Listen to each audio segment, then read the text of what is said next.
The Holy Gospel according to Matthew.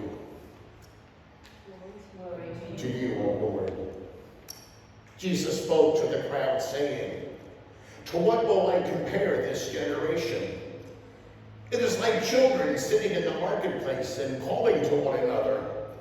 We played the flute for you, and you did not dance. We wailed, and you did not mourn. For John came neither eating nor drinking, and they say he has a demon.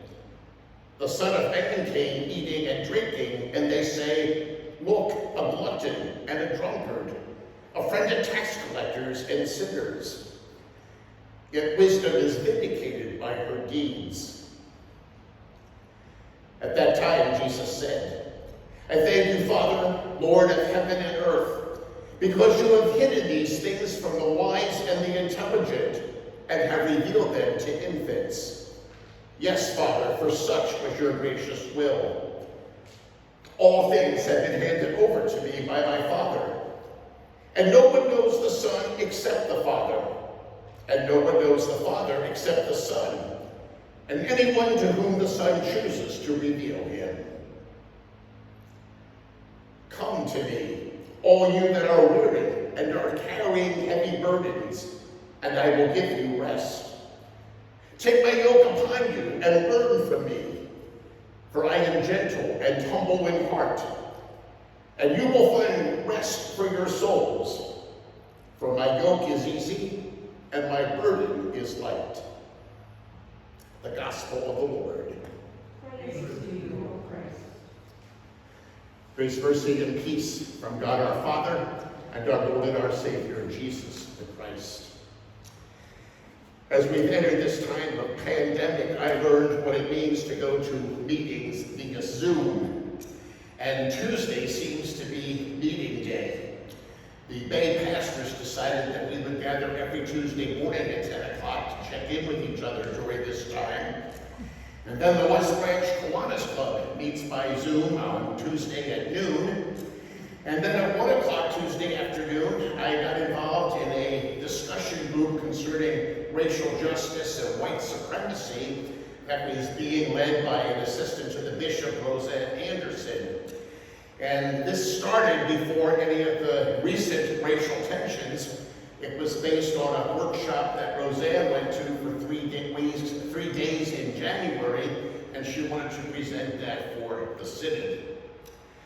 Well, it was about a month ago. It was the first Tuesday after the breaking of the dams and the flooding that occurred in mid-Michigan. And I got on to our Zoom meeting with the Bay pastors at 10 o'clock, and for the first hour we had guests with us from the ELCA office in Chicago, the people who run the Disaster Relief Fund.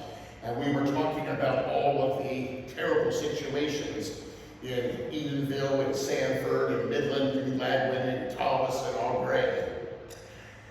Now normally about 11 o'clock we end our meeting, but our guests were with us until 11 o'clock, and so the pastor stayed on for another full hour because we were talking about the pandemic and how we were going to know when we could start worship and when we would start worship and how we would do it, and that got into another very intense, long conversation.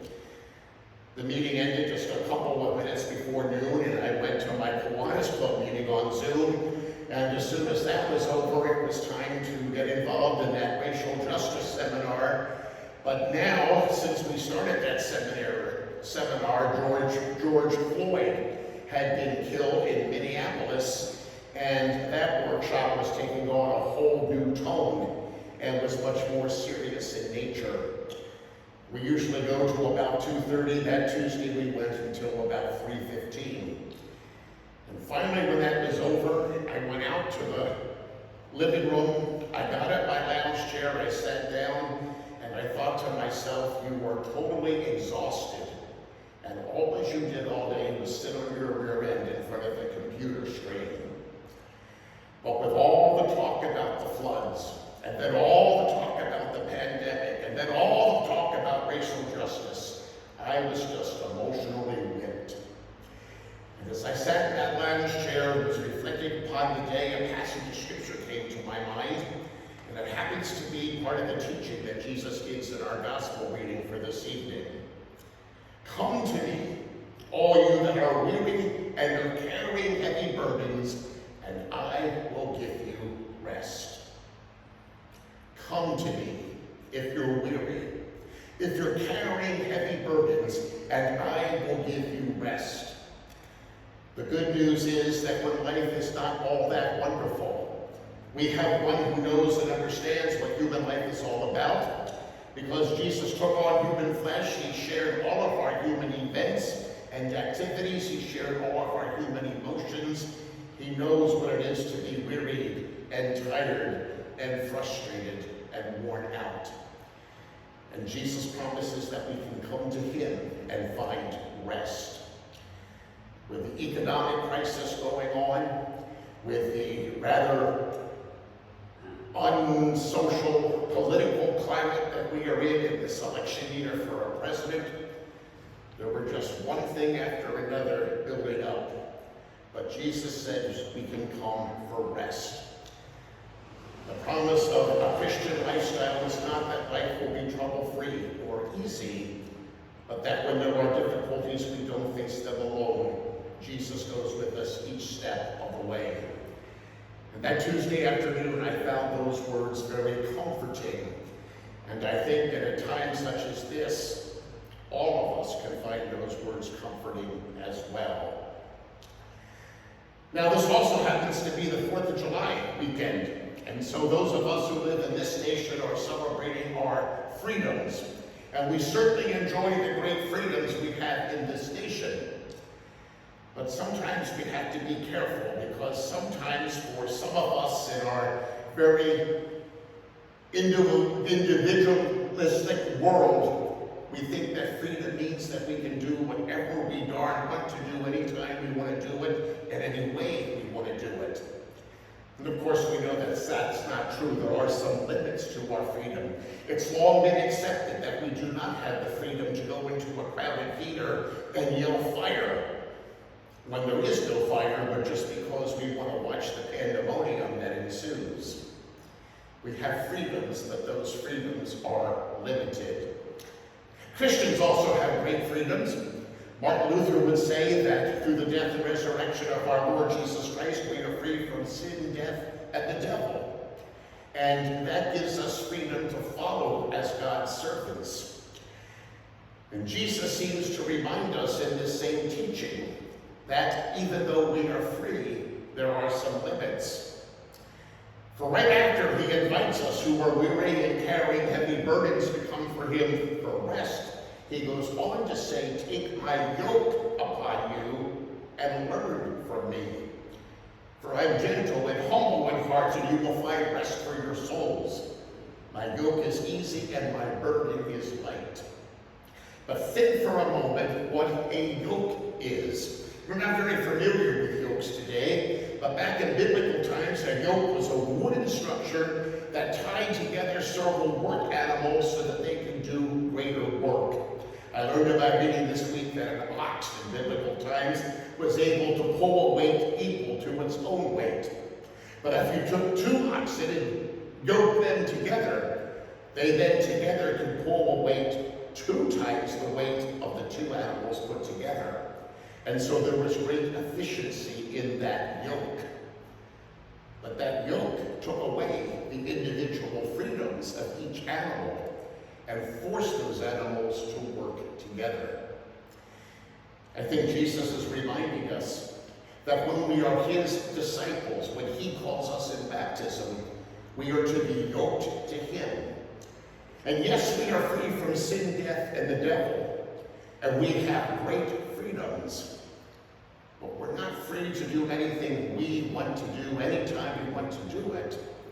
Rather, we are set free to follow God's law of love and to reach out to our neighbors in love in the way that Christ reaches out to us. And so what does that mean? Well, given the current climate, I think we have a very good example right here. For some reason in this nation, whether we wear a mask or not has become somewhat of a political issue. And in reality, we do it because it is a health issue. And the medical experts tell us that by wearing our mask, we give some protection to ourselves, but more importantly, we protect those that we are around and help them to be free from disease. I hate wearing these things. I normally wear a cloth one, but I chose one of these tonight because as I thought it is sopping wet, I could probably wring it out. And I didn't want to do that to my cloth mask that I normally wear under other circumstances. I can use one of these for each service. I don't like wearing these. They feel uncomfortable. I don't know why it affects my eyesight somewhat. Maybe because when I look down, I see the mask. And it certainly makes me hot. And when it's 95 degrees out at 7 o'clock at night, it makes me very hot. If I had my druthers, I would not wear a mask. But I do it in part because I am yoked to Christ, and it is the loving thing to do. And that means sometimes, like our Lord himself, we need to do things that we don't particularly want to do, we don't particularly like doing, but we do it because it is the way of love. So the good news tonight in Jesus' teaching is that he provides rest for us. He goes with us through the difficult times of life, when we are weary and when we are carrying heavy burdens. But we're also reminded that with that privilege to rest in our risen Savior, we are also called to be yoked to him in love, and not always to put ourselves first, but to put others first, even if it means giving up some of our personal freedom in order to benefit the other.